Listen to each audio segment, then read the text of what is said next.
Olá, boa tarde a todos. Estamos iniciando aqui os painéis da tarde. São 4 empresas, iniciando aqui pela... É uma empresa que tem vamos dizer, um carinho especial. Somos investidores desde 2007, e tem alguns fatos interessantes. Nós visitamos, né, a Tupy com Harvard, que é a Endowment de Harvard. Então, o Fred mencionou, né? Inclusive, eu não sei se dá para ver aqui com essa pessoa, Lane McDonald. Ele era o responsável, né, em investimentos. Depois ele ganhou medalha olímpico de hóquei de gelo por Harvard, né? Inclusive a bolsa lá. Eu mostrei agora na Fidelity, mas aqui, desculpa, eu troquei os cartões. Aqui quando ele visitou. Então ele era o Managing Director de Harvard. E depois hoje, né, o Lane, ele é, desculpa aqui, ó, ele é o responsável, Chief Investment Officer da Family Office que controla, a Holding controla a Fidelity, né? Então nós visitamos a planta com eles, né? Foi um evento muito importante. O Tarquínio e o Tiago estavam presentes. Então, apresentando a companhia, né, nós vamos estar presentes com o Fernando Rizzo, né, que é o CEO desde 2018, sucedendo o Luiz Tarquínio. Ele foi responsável pela unidade de negócios automotivos, né, até de 2012 a 2018, quer dizer, foram 6 anos. Trabalhou também na parte de vendas, né, vice-presidente de 2004 a 2012. Programa estratégico 2000 a 2003 e também estagiário, onde ele começou a carreira na Sofungi, né, que era uma subsidiária da Mercedes, na fundição, que a Tupy comprou, e ele começou a carreira dele na Sofungi. Então, o Fernando, ele passou por várias, digamos, atividades, né, desde estagiário e até chegando aí como CEO. Então, uma pessoa que conhece profundamente todos os negócios. Estará conosco também o Luiz Tarquínio, né, que exerceu a presidência da companhia por 16 anos, 2003 a 2018, fez toda a transformação que a companhia acabou percorrendo, inclusive a aquisição no México.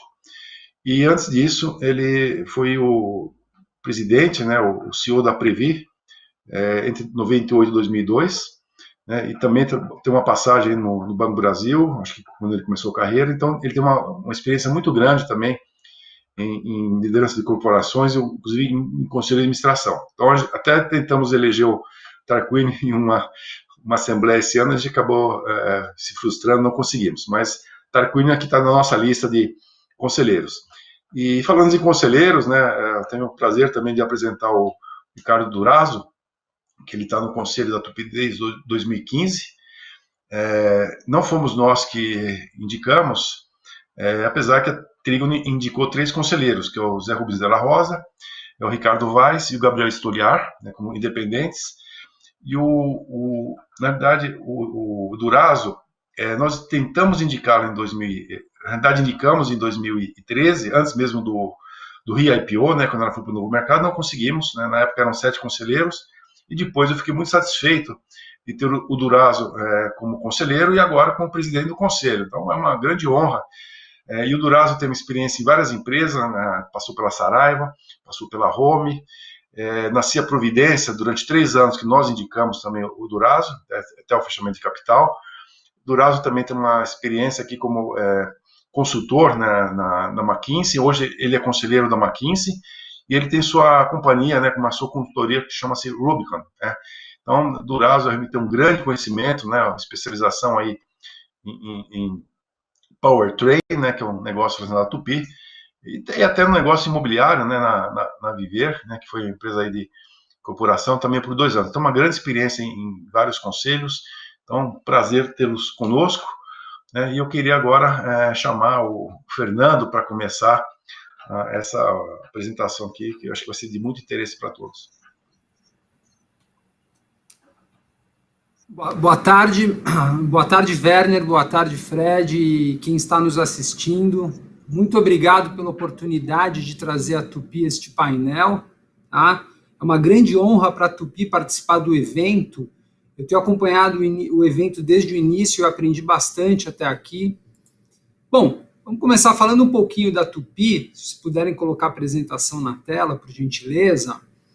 Nós somos uma indústria de transformação, né, um grande reciclador que transforma resíduos da sociedade em componentes estruturais complexos que servem, no fim da linha, à promoção de uma vida mais digna e longeva, seja pela produção e distribuição de alimentos, pela construção, pode ir para o próximo slide, por favor, construção de infraestrutura, movimentação de carga, né? Isso tudo foi construído com investimentos intensos em educação técnica, inovação tecnológica, que permitiram posicionar a Tupy como um líder global na sua indústria. Um pouco dos nossos números, para nós darmos um pouco do tamanho da companhia, por gentileza, no próximo slide. Então, a Tupy, nós fechamos o ano, né, da pandemia, um ano bastante difícil, que nós focamos todos os esforços na saúde dos funcionários, tivemos no segundo tri com vendas muito, muito baixas, né, porque a indústria essencialmente parou. Nós fechamos o ano com 4,2 bi de faturamento. Nos últimos 12 meses, encerrados em 31 de março, né, nos 12 meses anteriores, nós tivemos um EBITDA de 640 milhões, para dar uma ordem de grandeza. O nosso índice de endividamento de 1,32 vezes. Né? A companhia hoje conta com mais de 14 mil funcionários, cerca de 9.400 no Brasil e o restante no México. Né? Nós servimos nossos produtos a 31 países diretamente e 84% das nossas receitas, elas vêm da exportação, né, de vendas no exterior. Também um dado importante, né, nós falamos hoje muito sobre isso aqui no evento, eu observei, a Tupy hoje mantém 5,2 mil hectares de matas nativas que nós preservamos aqui no estado de Santa Catarina, tá bem? Vamos falar mais disso adiante. Agora eu passo a palavra ao Luiz Tarquínio, que foi o CEO da Tupy entre 2003 e 2018, né, um líder a quem eu devo muito da minha formação profissional, pelo exemplo, pelos ensinamentos e todo o percurso difícil que ele pavimentou para viabilizar a trajetória que nós estamos percorrendo agora na companhia. Tá bem? Então eu passo a palavra ao Tarquínio, que vai falar sobre os próximos slides da companhia. Muito obrigado. Obrigado, Fernando.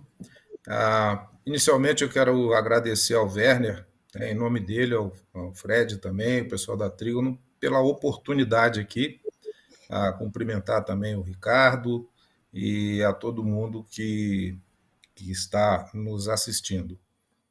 O Fernando muito bondoso aí, como sempre. Eu vou contar um pouquinho a história da Tupy, que foi a incumbência aí que eu recebi, né, desde o nascimento, né? Então, por gentileza, se puder botar o slide.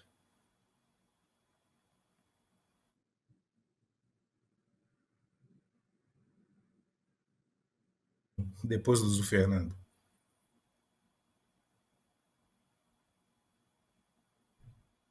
Mais um pouquinho. Isso, mais um, por gentileza. Bom, a Tupy é uma empresa... Por gentileza, o anterior. A Tupy é uma empresa que tem suas raízes aí nos anos 30, né?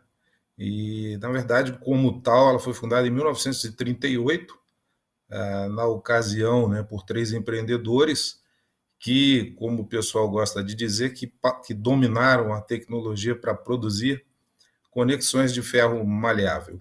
Então, assim foi por aproximadamente 25 anos, até que em 1959, na verdade, na segunda metade dos anos 50, a Tupy começou o seu envolvimento com a indústria automotiva no Brasil, quando ela estava chegando aqui, né, na época do Juscelino, enfim, segundo quinquênio, por assim dizer, dos anos 50, e tem um evento em 1959 que é muito importante para a empresa, que é a criação de uma escola técnica. Quer dizer, os donos, na verdade, sobrou um empreendedor, né, e o segunda geração, o filho dele, enxergava a educação como um elemento essencial para o sucesso da companhia, e iniciou ou criou uma escola técnica que no início, inclusive, importou professores da Europa, e essa escola deu origem a muita gente que contribuiu muito com a Tupi e até com muitas outras fundições no Brasil, né? Recebi vários depoimentos na minha passagem pela Tupi, que dificilmente visitando outras fundições no Brasil, outras menores, você deixaria de encontrar alguém que passou pela Tupi, pela escola técnica e assim por diante. Passando um pouco dentro desse viés, né, a Tupi foi listada na Bolsa em 1966, né, mas ao longo da sua trajetória sempre foi uma empresa muito pouco representativa, né, com baixa liquidez, assim por diante. Mas andando também nessa direção aí do conhecimento, em 1972, a Tupi criou um centro de pesquisa e desenvolvimento, né, teve uma parceria com o Instituto de Pesquisa Tecnológica da Universidade de São Paulo, né, alguns pesquisadores foram para Joinville e lá ficaram até hoje, né, e a partir, vamos dizer assim, dessa base de conhecimento que foi construída ao longo do tempo, a empresa alcançou tudo que ela já fez até hoje, vou falar um pouco mais. Aí, em 76 começou a internacionalização e tem um marco importante que foi a fusão do primeiro bloco de motor, um produto muito mais complexo do que aquilo que a Tupi fazia. E a empresa continua a progredir, mas ao longo do tempo ela foi, por assim dizer, deteriorando, né, a sua situação financeira, econômico-financeira, até que em 1995 deixou de ser uma empresa familiar e houve uma mudança do controle, em que ingressaram no capital os fundos de pensão a Previ, a Telos, o Aeros, o BNDESPAR e inclusive o Bradesco. O Banco Bradesco também fez parte disso. No mesmo ano, a Tupi assumiu a manufatura dos produtos antes produzidos pela fundição da Mercedes-Benz, onde, inclusive, como foi dito aí pelo Werner, o Fernando passou, né? Essa foi a primeira aquisição. Em 98, a Tupi comprou a fundição da COFAP na cidade de Mauá, em São Paulo, e em 2001, esse também é um marco, se inicia o programa de produção, né, de blocos em ferro vermicular, ou CDI, né, que é a sigla em inglês, e também o serviço de usinagem, que é um processo de acabamento mecânico e preparação para montagem, né. O próximo, por gentileza. Em 2003, a empresa entrou numa crise muito forte, mas a gente trabalhou, foi quando eu cheguei lá, num processo de restauração de dívida, no âmbito do qual também BNDESPAR e Previ aportaram aproximadamente 140 milhões de reais para capital de giro. Quer dizer, a companhia precisou, ao longo do tempo, resolver o seu problema de estrutura de capital, pagando dívida e assim por diante. De 2003 a 2007, a Tupi começou a fazer uma mudança muito grande em que ela foi paulatinamente deixando de servir ao segmento de bens de consumo para os bens de capital, né, produzir componentes estruturais, blocos e cabeçotes para segmentos de bens de capital, produtores de uma série de máquinas, equipamentos para infraestrutura, transporte de carga, para citar alguns, né? Então, depois os equipamentos fora de estrada e por aí vai. Quer dizer, a gente teve agricultura, quer dizer, bens de capital para itens, produção de alimentos, infraestrutura, transporte, para itens que são essenciais para a sociedade. E foi assim que nós fomos mudando paulatinamente a carteira durante esse período e depois também. E a recuperação da confiança, né? Nesse período, em 2007, nós conseguimos recuperar a confiança dos controladores, que converteram debêntures na época no valor de 280 milhões de reais a preços daquela época, para permitir à companhia que ela voltasse, né, aos seus planos e aquisição, né, de uma nova confiança, né, estabelecimento de uma nova confiança em torno de uma agenda estratégica buscando o crescimento. O maior símbolo disso, como eu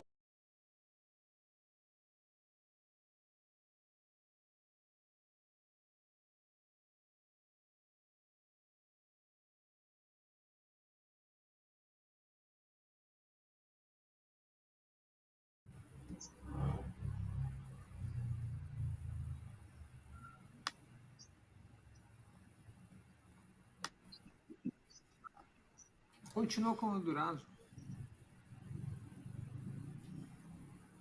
Podemos continuar?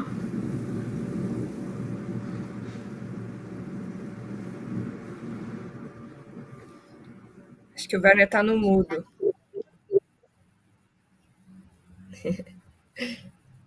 Problemas técnicos. Desculpa comentar, enquanto o Luiz Tarquínio reconecta, ele comentou sobre a posição da Eros, né? E nós compramos com mais duas gestoras, uma posição de 110 milhões, né? Uma posição grande, e o IPO da Tupi havia se frustrado, né? Os bancos diziam que não havia demanda, né? No início. Depois, 3 pequenas gestoras compraram, eu me lembro, foi um leilão de 110 milhões, e em seguida, depois acabou ocorrendo o IPO, né? Então, tem eu não sei se uma conexão uma coisa tem uma conexão com a outra, mas mostrou que pequenas gestoras, né, 3 gestoras compraram 110 milhões dessa posição da Eros, que não me engano, acho que era 7% na época, né? Então isso nos permitiu até indicarmos mais tarde o Durazo, né? Infelizmente não foi eleito naquela época. Então, um pouquinho aqui dessa história junto com a companhia. Então, Durazo quer continuar enquanto também o Tarquínio ele volta? Sem problema, para mim não tem problema. Tá. Então, por favor, até a gente ficar aguardando, você pode continuar, a gente aguarda o Tarquínio.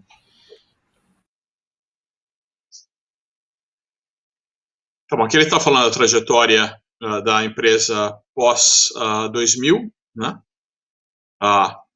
Aqui é um evento muito, muito importante, que é a transição de servir veículos leves e de passeio para consumidores, né? Para veículos comerciais, que são máquinas de trabalho, né? Acho que ele falou já sobre isso. Em 2012 foi feita a aquisição das plantas no México, que aumentou muito a nossa capacidade, nos deu acesso a segmentos de mercado nos Estados Unidos, onde a gente tinha participação pequena, e era uma empresa de tamanho razoável, então não foi uma aquisição simples, né? E deu algum trabalho até a gente conseguir integrar aquela operação. Eu ainda não fazia parte da empresa nessa época, como não estava na empresa quando a empresa passou a integrar o novo mercado em 2013, né? Quando eu entrei na empresa em 2015, a empresa estava em plena execução da estratégia atual, que é uma estratégia baseada em, essencialmente, né, consolidação da indústria de blocos e cabeçotes de ferro.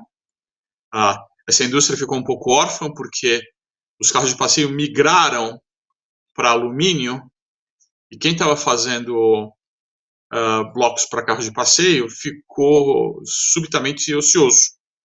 Não era o nosso caso, porque a gente já tinha abandonado esse setor já havia algum tempo. Foi uma decisão presciente sair dos blocos de ferro para carros de passeio, né? E o bloco de alumínio não ameaça os veículos comerciais, porque o alumínio não tem a resistência mecânica para conseguir trabalhar com motores diesel, né? Ele é um material mais fraco, né? Ele é mais baratinho, é mais leve, mas ele é bem mais fraco. Então, o segmento comercial está protegido sobre isso. Justamente por ter essa ociosidade, começaram a aparecer oportunidades de aquisição a preços atraentes. Então, ao invés de você poder comprar uma empresa, comprar capacidade greenfield cara, né? O que a Tupi fez foi começar a comprar capacidade barata. E é nesse contexto que vieram as plantas do México. A gente comprou uma planta produtiva muito boa, a um custo muito razoável, né?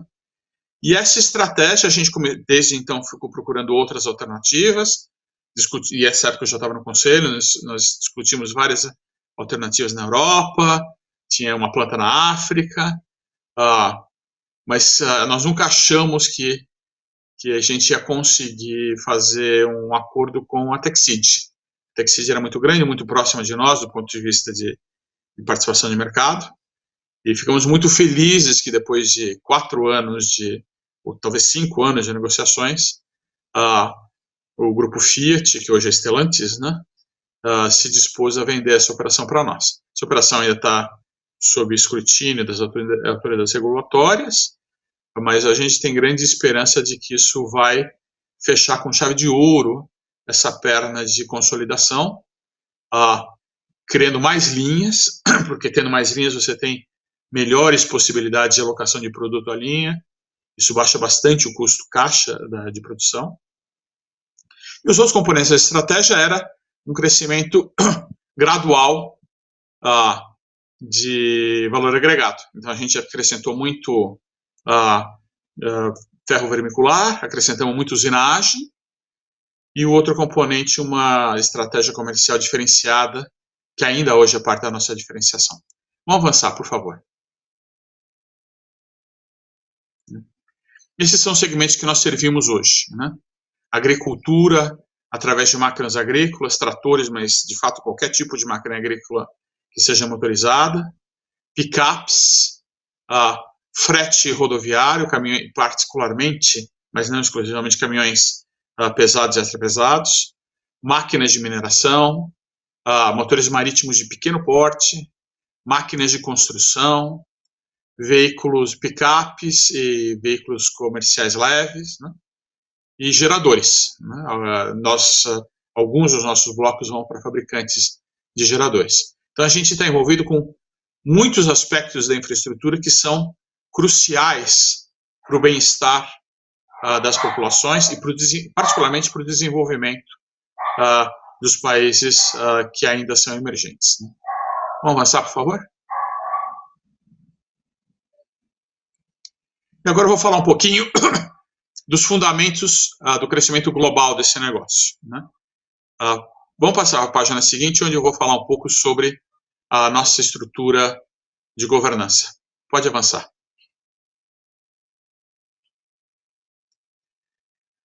Então, hoje nós temos um conselho de administração que é eleito pelos controladores, de fato é eleito na Assembleia Geral, mas que tem alguma ingerência dos controladores, porque eles nos dão alguma linha de desenvolvimento, né? Tem um conselho fiscal que é independente do conselho de administração, com quem a gente tem alguma interação, né? E ligado a esse conselho de administração, nós temos a diretoria executiva e vários comitês, né? Tem o comitê de auditoria e risco, o comitê de governança e pessoas e o comitê de estratégia e inovação. 1/3 do nosso conselho são de membros independentes apontados pelos minoritários, 1/3 da Previ e 1/3 do BNDES. E eu devo dizer que mesmo os que são apontados pelos controladores são bastante independentes. A empresa, como a gente mencionou, ela foi listada no novo mercado em 2013, né? E recentemente o comitê de auditoria passou a ser um comitê estatutário, então ele aumentou um pouco a sua relevância nesse sentido, né? Sobre o comitê de estratégia e inovação, isso é algo que foi criado justamente na minha chegada. Eu fui o coordenador desse comitê desde a sua criação, e na época a pergunta era: nós estamos indo bem de forma geral, a estratégia está funcionando, estamos gerando resultado, mas o que vai acontecer daqui 5, 10, 15 anos, né? Vamos avançar um pouquinho, por favor, próxima página.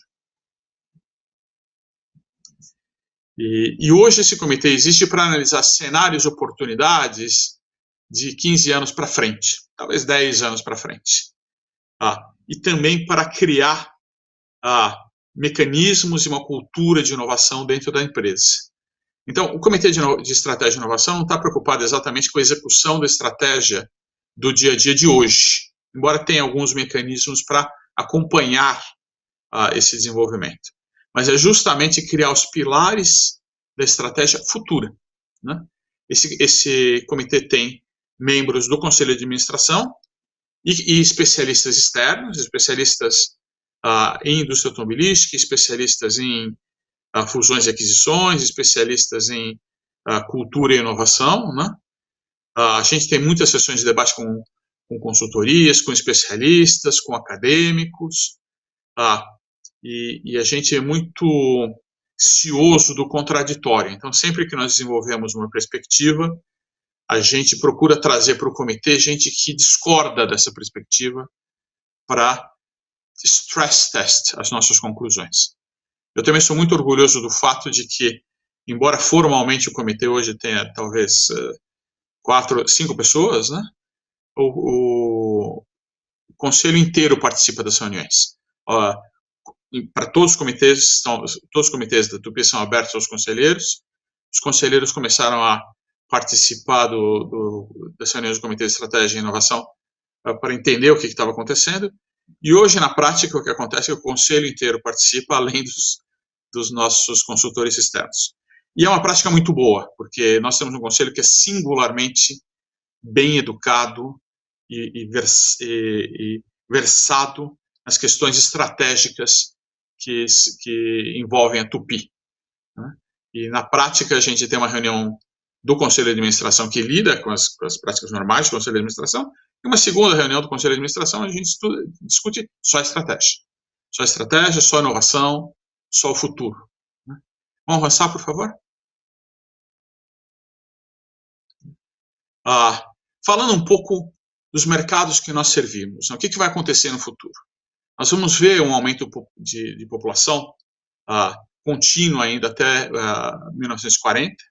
2040, na realidade, e aí deve começar a população a estabilizar, né?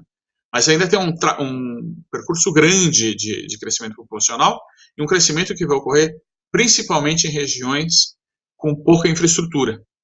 Então, as necessidades de infraestrutura nessas regiões vão criar demandas para produtos onde hoje o nosso produto é parte integrante, né? 70% dessa população deverá estar em cidades. A gente está vendo um processo grande de urbanização. Novamente, a urbanização ela acaba levando a mais necessidade de infraestrutura.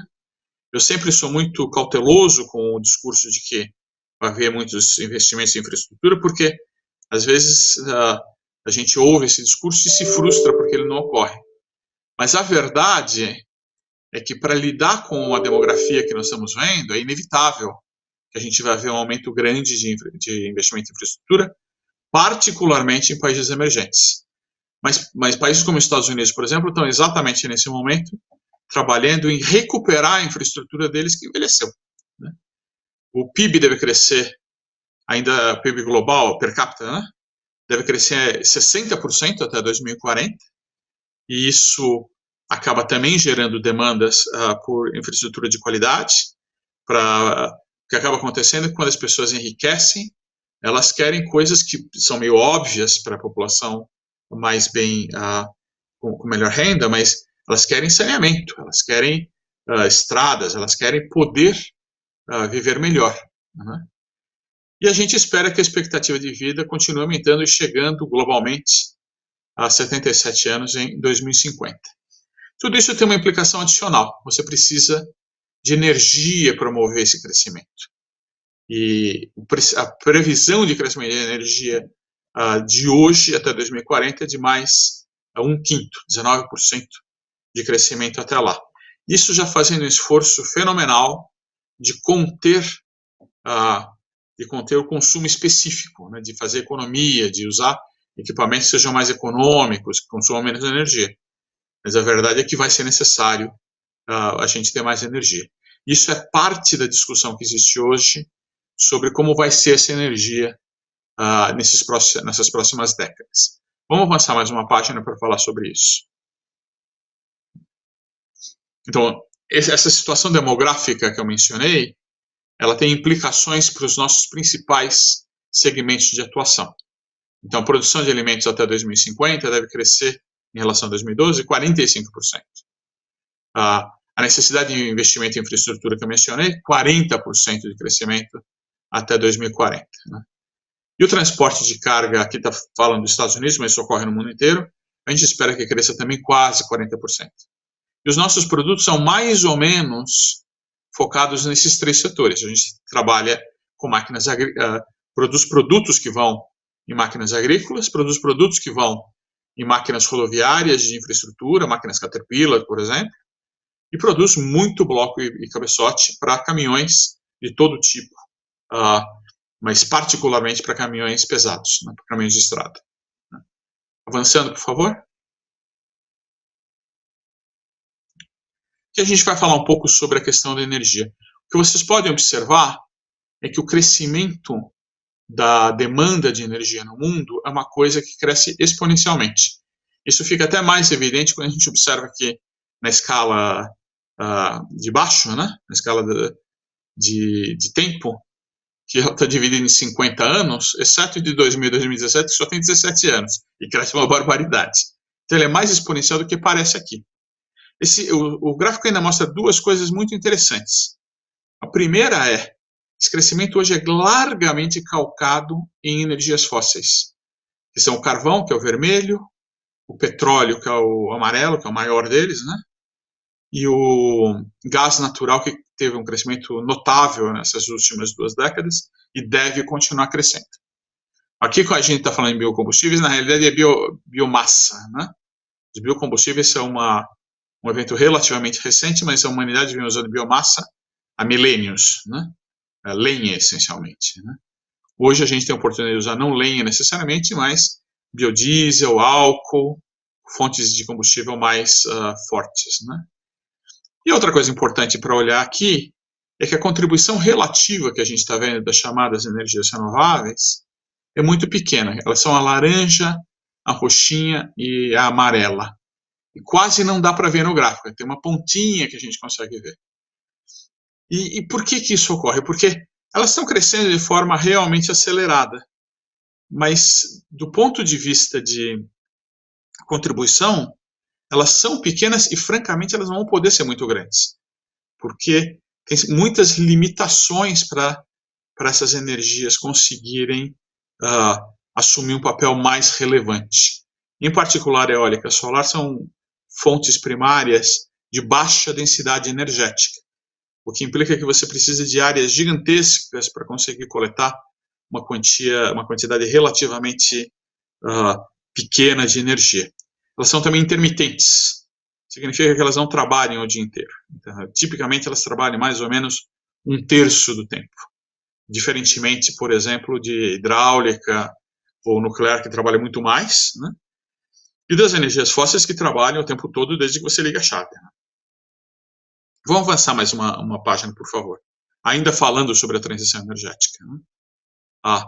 Esse crescimento que vocês estão vendo, ele é altamente correlacionado com o crescimento da expectativa de vida.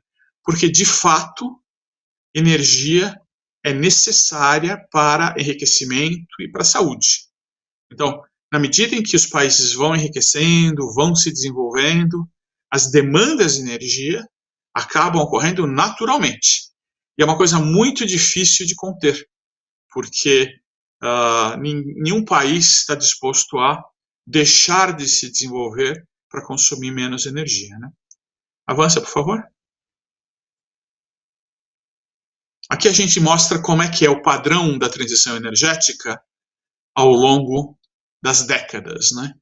E esse padrão é sempre lento. Como vocês podem ver, a área cinza, que é biomassa, era essencialmente carvão, né? E dominou a matriz energética global até mais ou menos aí 1900, 1910 talvez. Né? A máquina térmica de Watt, que usa carvão, ela foi inventada em 1769. Demorou 140 anos para o carvão passar a ser a forma dominante de energia no mundo. Né? A primeira perfuração de poço de petróleo ocorreu em 1859. Passou 110 anos até o petróleo passar a ser dominante. Então, as novas formas de energia, elas tem um tempo que elas precisam para conseguir se disseminar e se tornarem eficientes o bastante para deslocarem os demais modais energéticos, né? A gente está vendo esse processo também agora com o gás. Então, vocês podem ver que o verde clarinho vem crescendo de forma muito acelerada a partir aí de 1960, era quase inexistente, e hoje ele é bastante relevante e tende a ser mais relevante na medida em que ele é mais limpo do que o carvão e a infraestrutura para transportar gás está ficando cada vez mais desenvolvida no mundo todo, né? A eólica solar, como vocês podem ver nesse gráfico, ainda é pequenininho, estão crescendo, mas mesmo com o crescimento bastante explosivo que estão tendo e com subsídios que estão sendo jogados em cima delas, demora para conseguir deslocar outras fontes energéticas. E essa é uma mensagem importante. Existe a percepção de que a gente, em 5 anos ou em 10 anos, vai ter a matriz energética global vai ser dominada pelas chamadas renováveis. E a matemática não permite acreditar nisso. Não há como isso ocorra. Avança um pouco, por favor, para eu falar um pouco mais sobre isso. Aqui é a distribuição da demanda de energia primária, né? Energia primária, vocês veem que não tem eletricidade, porque a eletricidade não é energia primária. A eletricidade ela é formada a partir de alguma energia primária. Vocês veem que ainda hoje 81% da energia do mundo vem de combustíveis fósseis, né? Bioenergia ainda é relevante, e é relevante nas duas pontas. De um lado, a gente tem biocombustíveis que são super modernos e são ecologicamente mais sustentáveis, né? E de outro, a gente ainda tem um pedaço substancial do mundo usando lenha, né? E a maior parte da bioenergia que vocês estão vendo aqui é lenha, né? Não são biocombustíveis ainda, né? Nuclear tem uma contribuição modesta, hidrelétricas é mais modesta ainda, e solar e eólica são as menores de todas, né? Isso aqui está sendo mostrado numa escala de milhões de toneladas equivalentes de petróleo, ou milhões de toneladas equivalentes de óleo. É uma maneira razoável de a gente abraçar o número de energia em torno do mundo. O mundo consome mais ou menos 14 mil milhões de toneladas equivalentes de óleo, né? MTOE, né? Vamos falar na página seguinte como é que isso evolui, né? Então, o que a gente viu de 1990 a 2019? A gente viu o crescimento da energia primária passar de 8 mil MTOE para 14 mil MTOE, crescendo mais ou menos 1,9% ao ano. E esse crescimento é essencialmente consequência do crescimento econômico. Então, embora um país ou outro não esteja crescendo, haja uma recessão aqui, uma coisa aqui, quando você pega o mundo inteiro, o mundo cresce, né? E o crescimento de energia é altamente correlacionado com o crescimento do mundo. Nesse período, o mundo veio crescendo mais ou menos 13,5% ao ano, e isso leva a 2% de crescimento ao ano do consumo de energia, né? Isso porque, nesse período que vocês estão vendo, que é um período de 30 anos, foi feito um esforço apreciável de se conter o consumo energético usando cada vez equipamentos mais eficientes.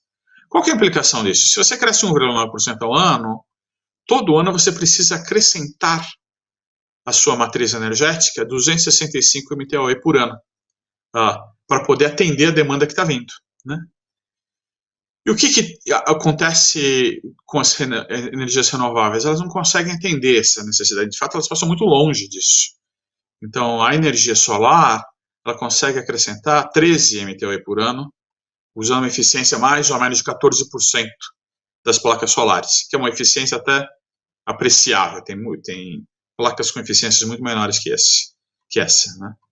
Energia eólica consegue acrescentar 12 MTOE por ano, com eficiência de 27%, um terço mais ou menos, né? Então, se você juntar as duas, dá 25 MTOE por ano, menos de 1/10 da demanda, do crescimento anual de demanda. É claro que ano a ano esse crescimento pode ser maior ou menor. O ano passado foi negativo porque teve a pandemia, mas esse ano está crescendo muito rápido.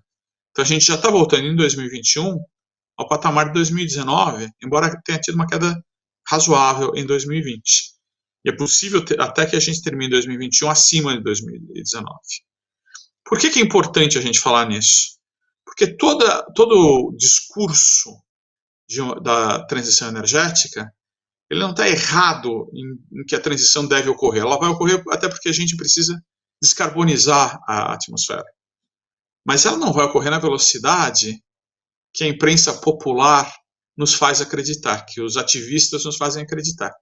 Os números simplesmente não suportam essa conclusão.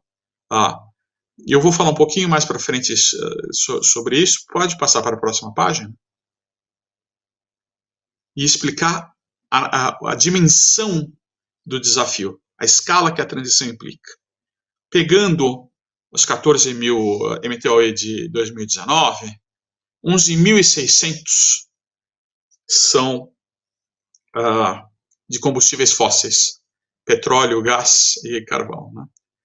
E por uma dessas coincidências muito felizes, tem mais ou menos 11.600 dias entre 1º de janeiro de 2019 e 31 de dezembro de 2050, que é quando se diz que se espera atingir net zero de emissões de carbono. Né? Isso significa que você tem que arrancar a cada dia, durante esses 30 anos, 1 milhão de toneladas de óleo equivalente de capacidade. Substituir o que é capacidade fóssil por alguma fonte limpa. As fontes limpas que existem são 3. É nuclear, é a hidroelétrica e são as renováveis, as eólicas e solar. Né? E quanto é 1 milhão de toneladas de óleo equivalente? Deixa eu contar para vocês, 1 milhão de toneladas de óleo equivalente é bastante energia. Qualquer coisa que é 1 milhão de toneladas deve ser bastante.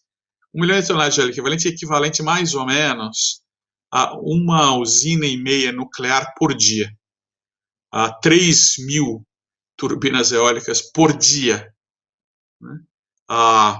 Uma quantidade ridícula de painéis solares que não dá nem para mencionar, coisa assim de 2 milhões de painéis solares por dia. Então, na prática, nesses 30 anos, a gente precisaria acrescentar todo dia uma quantidade absurda de capacidade de energia limpa, que nós não temos como fazer. É fisicamente impossível fazer isso tudo, até porque não há recursos naturais para conseguir fazer isso. Precisaria acrescentar 30 milhões de turbinas eólicas entre agora e 2050. Ou o equivalente a 1.400 usinas de Itaipu. A usina de Itaipu é a usina com a maior geração de energia do mundo. A usina de Três Gargantas, na China, tem uma capacidade nominal um pouco maior, mas o regime hidráulico deles não é tão bom. E tanto Itaipu como Três Gargantas foram investimentos épicos feitos por essas nações. Demoraram uma década para ser construído. Você imagina ter que fazer uma dessas por semana em torno do mundo, em algum lugar.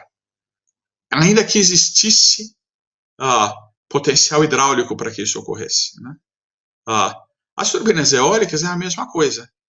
A gente fala que precisa construir 30 milhões de turbinas eólicas para atingir essa transição, mas nos últimos 30 anos nós não conseguimos construir ainda 450 mil. Né? Demorou 30 anos para fazer 450 mil, tem que fazer 30 milhões nos próximos 30 anos. Não vai ocorrer. Não tem como ocorrer. Não há sequer terra para fazer isso, porque você precisa de muito espaço para pôr essas turbinas todas. Para você pôr 30 milhões de turbinas eólicas, você precisa de uma área mais ou menos como a da Rússia. Né? Então a gente precisa fazer conta para começar a estudar de fato o que pode fazer a diferença. Eu vou dar mais uma aqui porque é um dos meus prediletos. Você precisaria construir 15 mil reatores nucleares entre hoje e o final de 2050 para conseguir eliminar os combustíveis fósseis. E hoje existem 440 reatores em operação no mundo. Um reator nuclear demora mais ou menos hoje, hein? Acelerando, talvez 3, 4 anos para ficar pronto. Então, tendo isso em mente, a gente tem que pensar em soluções realistas para o que vai acontecer. e isso nos permite projetar como vai ser o futuro. Vamos avançar mais uma página, por favor. O futuro, ele tem que ser dominado por mecanismos de energia ou combustíveis que tenham uma boa densidade energética, né? E aqui vocês estão vendo a densidade energética de vários combustíveis. A escala horizontal é uma escala de peso, né, em megajoule por quilograma de combustível, a escala horizontal por volume, né? Para aplicações móveis, que é onde vão os nossos produtos normalmente, a escala horizontal, a vertical, ela é até um pouco mais importante, né? Porque você tem limitações de espaço, né? E o que a gente vê que a aposta que existe hoje para aplicações veiculares é a aposta na bateria de íons de lítio. O íon de lítio ele tem uma densidade energética da ordem de 220 watts por litro. Isso dá na escala que a gente está vendo aqui mais ou menos 0,8 megajoule por litro, né? E as baterias que estão sendo estudadas hoje, as mais radicais possíveis, elas não passam de 3 nessa escala. Então, o que acaba acontecendo tentar fazer uma aposta em transporte com esta tecnologia só pode ser feita de forma limitada. Então, para carros de passeio é possível, né? Mas para veículos comerciais é impossível você fazer isso. O veículo comercial, ao contrário do carro de passeio, ele não trabalha 1 hora por dia ou 2 horas por dia. O veículo comercial trabalha 14 horas por dia. Ele não carrega só o seu peso, ele tem que mover terra, ele tem que carregar carga. Então, ele tem uma necessidade de energia que é ordens de magnitude maior do que dos veículos de passeio. E, portanto, a gente não enxerga uma transição tão cedo para outra tecnologia que não seja o motor de combustão interna. Nós estudamos bastante esse assunto. A gente está vendo possivelmente células de combustível como alternativa, né? Tem uma aposta razoável no hidrogênio como combustível alternativo. O hidrogênio limpo, o hidrogênio que é feito da eletrólise da água, ele é de fato uma fonte muito boa de combustível. Dá para usar em células de combustível, e as pessoas não se dão conta disso, mas o hidrogênio você consegue usar em motor de combustão interna também. Você pega um motor diesel, injeta hidrogênio na cabeça do cilindro, e ele funciona bem. E nós, hoje, na Tupy, estamos estudando exatamente essa tecnologia.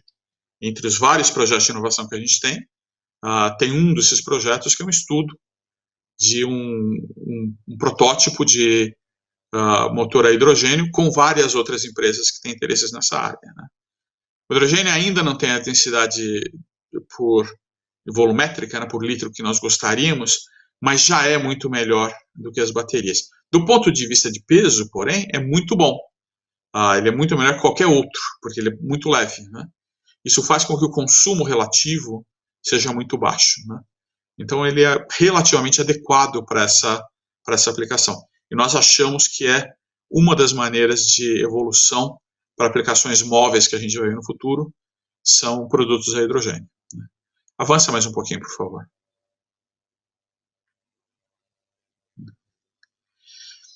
Aqui falando um pouco do impacto relativo das emissões das várias fontes de emissão no mundo. A maior fonte de emissão no mundo hoje é a geração de potência. E a geração de potência, eu acabei de mostrar para vocês que a gente não vai ver uma mudança muito substancial até 2050. Eu espero que seja uma mudança razoável. Eu espero que a gente tenha um bom senso de investir mais em energia nuclear, por exemplo, embora haja muita restrição a isso. Mas sozinho, a energia solar e a eólica não vão carregar esse piano. Elas vão passar de 2% de contribuição hoje para alguma coisa como 3% a 6% de contribuição em 2050. Nós vamos precisar de outras fontes, né?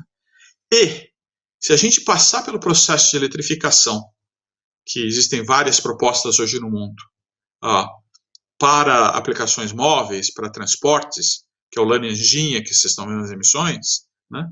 Esse laranjinha tem que se transformar em verde. Então você precisa investir pesadamente em fontes energéticas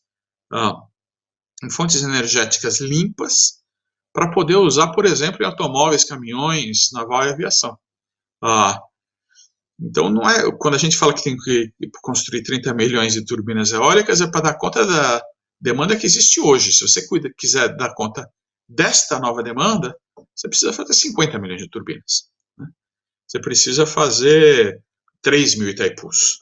Aí começa a ficar uma coisa impensável. Impensável nesse período. Se você faz um período mais longo, é bem possível que se consiga. Mas num período muito curto não dá para fazer, né? A gente aponta aqui que os automóveis representam 6% das emissões, mais ou menos. E essa é outra falácia que precisa ser combatida, que é, se a gente eletrificasse a frota inteira do mundo, aí nós ainda teríamos 94% de emissões. Não ia ter resolvido nada, né? Os caminhões, como eu mencionei para vocês, são muito difíceis de eletrificar, porque a densidade de potência de energia que eles precisam para fazer o seu trabalho gera baterias gigantescas. Então, um caminhão de 20 toneladas precisaria ter uma bateria de 14 toneladas com a tecnologia atual. Isso não vai acontecer. Aviação e naval não dá nem para conversar, entendeu? A aviação está absolutamente fora de qualquer horizonte de discussão que não seja o uso de combustíveis líquidos de alta densidade. Os nossos segmentos são caminhões e tratores. No total, eles representam mais ou menos 4% das emissões globais. E a gente acha que a substituição do motor a diesel para esses segmentos, que é um motor de alta densidade e de baixa emissão, não vai ocorrer com facilidade. Avança, por favor.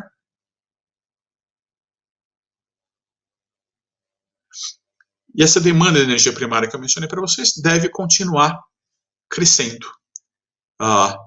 Então, esse é o crescimento previsto entre 2019 e 2040, eu já mencionei esse número, 19% nesse período, né? Vocês veem que a energia primária de origem limpa, né?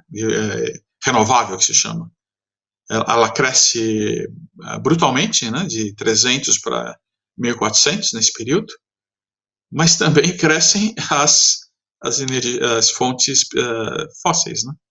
Então, vocês veem que tanto o gás como o petróleo continua crescendo nesses 20 anos, e se você fizer esse gráfico para 30 anos, também cresce. O que começa a cair é o carvão. O carvão começa a cair porque ele está sendo substituído nesse gráfico cada vez mais por gás, que é substancialmente mais limpo, né? E você está vendo um aumento de biomassa entre 19 e 40, e esse aumento é de energia, é de biocombustíveis.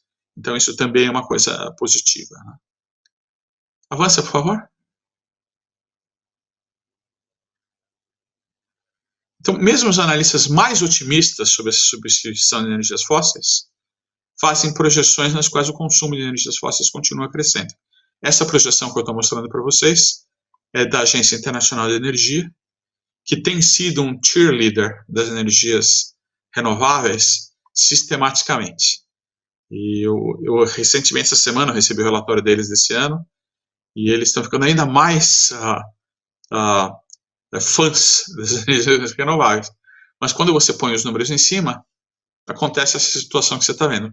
A gente dá para ver, por exemplo, no quadro à direita, um crescimento substancial da quarta bolinha, que são as energias renováveis, né? Mas todas as outras crescem um pouquinho também. O gás cresce e o petróleo cresce também, né? Então, não dá para fugir dos números. Não dá para fugir dos números de forma alguma. A gente tem que, na realidade, se adequar ao que eles estão nos dizendo, né? Avança, por favor.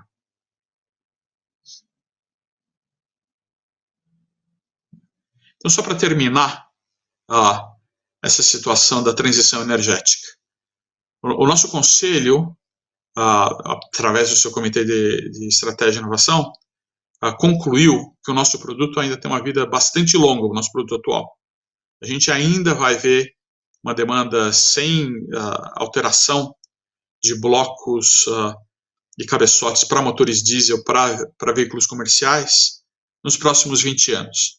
partir de 20 anos talvez comece a diminuir um pouco na medida em que algumas opções da bateria vão aparecer, algumas opções com células de combustível vão passar a ser mais viáveis, mas o nosso produto base vai continuar sendo bastante importante para nós. Isso não quer dizer que a gente não tenha outras coisas que nós estamos fazendo. Esse comitê tem um pedaço substancial do seu trabalho que é inovação, e a gente está trabalhando fortemente em outras naturezas de negócio, que são ligadas à economia verde, que são ligadas a energias limpas, e que talvez até o Fernando vai falar um pouquinho a partir de agora. Obrigado pela atenção de vocês.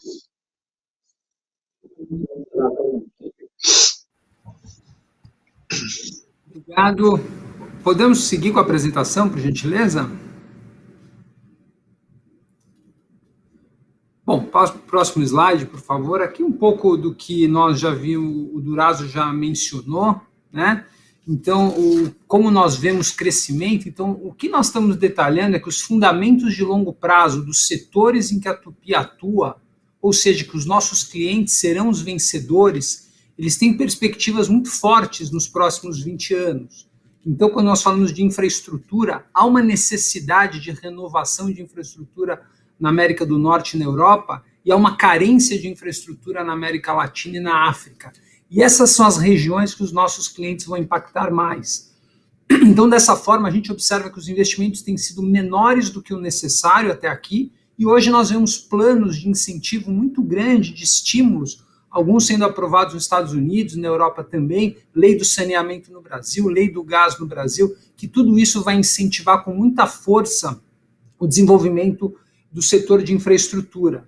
No próximo slide, a agricultura, evidentemente, a população crescendo, enriquecendo, o teor proteico da alimentação das pessoas cresce, então a necessidade de grãos aumenta muito, e também aqui nós observamos, haverá um aumento da área plantada no mundo, mas também nós precisamos aumentar em muito a eficiência do uso da terra. Isso você consegue com fertilizantes, com melhores sementes e com a mecanização da terra. E novamente aqui a Tupy aproxima. O uso de biocombustíveis, obviamente, também vai demandar espaço, vai demandar máquinas, vai demandar produção.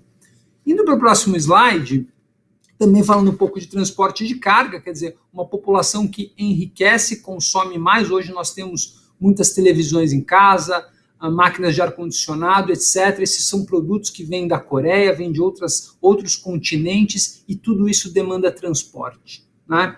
E esse transporte ele tende a crescer mais do que o crescimento do PIB, é assim que funciona à medida que as pessoas vão enriquecendo, e também aqui a gente acredita que a necessidade de equipamentos deve crescer muito na América do Norte, deve crescer muito na Europa, e obviamente nós observamos no Brasil, na América Latina e na África, números muito baixos relativos de equipamentos na frota rodante atual, que deverá crescer muito nesses próximos 20, 30 anos. Então, novamente, a companhia está muito bem sustentada e muito bem plantada com seus parceiros, com seus clientes e com as novas tecnologias que nós temos para oferecer.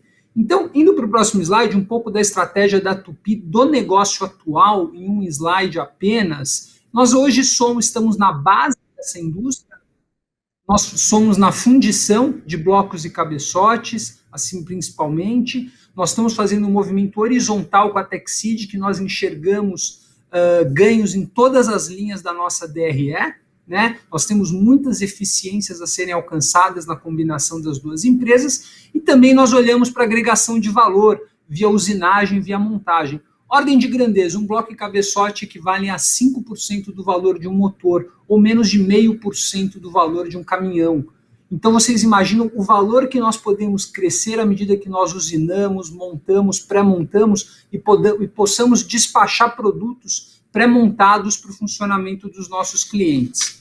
Indo para o próximo slide, eu também queria citar um pouquinho das nossas novas tecnologias. Então, na linha amarela, nós mostramos onde a Tupy, o negócio atual cresce, ele cresce com a combinação com a Texid, ele cresce com a agregação de mais usinagem, mais montagem, e obviamente nós estamos envolvidos nessa jornada de descarbonização, com a aplicação de novos combustíveis, e para isso nós estamos trabalhando em novos materiais, né? O Durazo mencionou projetos de hidrogênio, e tem projetos com outros combustíveis para que nós desenvolvamos materiais e usinagem específica que atendam isso. E, portanto, nós vamos crescer seguidamente nesses próximos 20 anos nesse setor. Mas, por outro lado, nós trouxemos nesse ano o lançamento de novos negócios, né? Eu quero falar até para o próximo slide, talvez facilite, por favor, que nós estamos falando aqui do TupiTech e do TupiUp. Atuar em parceria sempre fez parte da forma como a Tupi inova, né? Parcerias com clientes, fornecedores, universidades, institutos de pesquisa, sempre marcaram essa trajetória da companhia. Então, nós acreditamos que o conhecimento gera essa transformação e foi investido em pesquisa e desenvolvimento que essa companhia cresceu e se tornou referência mundial em componentes estruturais. Agora, nós estamos buscando novas oportunidades de negócio que demandem soluções tecnológicas em metalurgias complexas e materiais.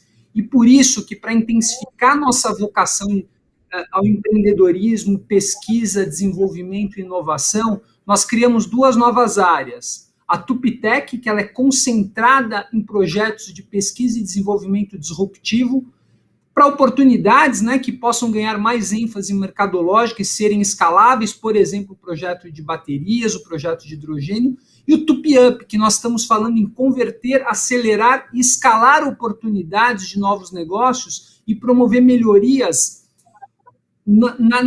nos negócios existentes da companhia, por meio da inovação aberta e da transformação digital. Tá? O próximo slide a gente cita um pouquinho de uma parceria que nós anunciamos com a USP recentemente, né? Uma parceria inédita para o desenvolvimento e pesquisa de reciclagem de baterias. Ela vai ficar concentrada na técnica da hidrometalurgia. É um processo em que a matéria-prima é dissolvida em soluções ácidas e aí nós extraímos as substâncias desejadas. E assim nós vamos tentar recuperar lítio, recuperar cobalto, recuperar os materiais. E esse é o trabalho que esse desenvolvimento deve criar. É um projeto que vai ocorrer com 15 pesquisadores dedicados ao longo de 2 anos. Né? Esse número pode chegar, inclusive, até 20 profissionais, com professores, doutores, mestrandos e técnicos, e além da Tupi e da Escola Politécnica da USP, estão envolvidos a Fundação USP e a Embrapi, e nós planejamos investir 4 milhões de reais nesse projeto. O Shift T, à direita do slide, ele fala da nossa aceleradora de startups que nós recentemente também anunciamos. É uma conexão com toda a estrutura da empresa, né, com remuneração garantida, né, respeito para a propriedade intelectual e os talentos da startup, e os empreendedores selecionados eles passarão por mentorias exclusivas aplicadas por 30 profissionais da Tupi, com experiência nas diferentes áreas e que foram treinados nos últimos 6 meses para realizar esse trabalho. Nós estamos buscando startups que tenham sinergia com o nosso negócio, que tragam soluções que proponham inovação significativa e que possam ser escaladas rapidamente com o apoio da Tupi, desenvolvimento sustentável, né, negócios que sejam economicamente viáveis, que promovam um impacto ambiental positivo, e por último, né, plataforma digital, transformação digital e a indústria 4.0, com a geração de valor a partir da aplicação de tecnologias emergentes, e que possam impulsionar a jornada de transformação digital da Tupi. São modelos de negócios inovadores que nós estamos buscando e para trazer novas formas de abordar os desafios que nós temos hoje nas cadeias de valor que a Tupi atua. Indo para o próximo slide, para concluir a apresentação, nós estamos olhando para um futuro sustentável. Né? A aplicação do conhecimento tecnológico ele vai continuar a habilitar a Tupi a colaborar com o desenvolvimento de soluções para o transporte eficiente e econômico de itens que são essenciais para a construção de infraestrutura, de água, saneamento, eletricidade, moradias seguras, bem como a produção e distribuição de alimentos. O papel da Tupi nessa jornada é assegurar que essas atividades sejam executadas de um modo econômico, eficiente, com o menor impacto ambiental possível, tanto nas nossas operações, quanto nas condições em que os nossos produtos são utilizados. Nós ainda temos uma longa caminhada, né? Muitos desafios nessa jornada para a sustentabilidade. Nós recentemente divulgamos a nossa matriz de materialidade. O próximo slide, por favor, que é o último só, que indica o nosso relatório de sustentabilidade 2020. Nós lançamos agora no mês de abril e que vocês podem acessar por esse QR Code. Tá? São 11 temas prioritários que têm nos ajudado a discutir nossos próximos passos, objetivos e as metas que nós temos para construir um futuro mais sustentável para a companhia, para as pessoas e para o planeta. Tá? Então, gente, muito obrigado pelo espaço, pelo tempo de vocês. Nós estamos abertos aqui às perguntas, se nós tivermos ainda tempo, Werner. Obrigado. Fernando, me desculpa, também o Ricardo e o Starquinho, a gente está com tempo, né? Já temos a São Martim em seguida, mas eu vou fazer o convite aqui para os três, né, para a gente fazer na Trígono Connection, na nossa live, quarta-feira, 19 horas, o dia que a Tupi vocês puderem participar, né, o convite aos três, caso seja possível, o convite está feito.